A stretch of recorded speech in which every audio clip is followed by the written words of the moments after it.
There's some eyes. There you go. Emma and Abby were born with a genetic condition. It's called Thap 12. They both have variants on both copies of their Thap 12 gene that my husband and I unknowingly passed down to them. They're the first and only 2 people so far that we've found in the world that have their genetic condition. And the only reason we were even able to discover it is that both girls were born with it. Both of my girls started having seizures when they were only 6 weeks old. Neither of them were ever able to eat very well by mouth, so they both have G-tubes. That is how they get all of their nutrition. Neither of them can hold their heads up or use their limbs purposefully. Emma, being the older sibling, she is a little bit more severely affected than her sister. She has daily seizures. She is on oxygen all the time to help her with her breathing.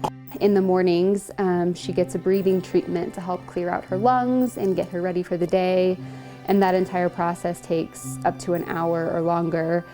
They're both on many medications that they get twice a day. We have to assist with all of their bathing and diapering. They both attend many therapies every week. So our weeks are full of running them to therapies, doing PT and OT.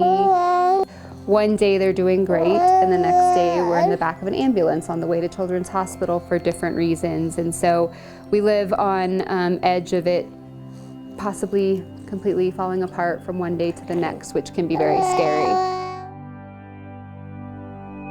Sitting in the hospital with my 3-month-old, picturing her never walking, never talking, my parenthood journey flipped upside down and my whole world flipped upside down. I remember just being a little puddle on the floor in the fetal position, just crying and not knowing how to handle it at all, because nobody teaches you how to plan for that. Parenthood is hard in itself, but when you're parenting a kiddo with very unique needs, it's extremely difficult.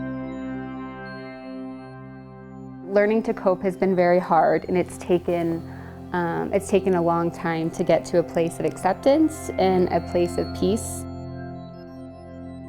We could not do this without lots of support and amazing people in our life.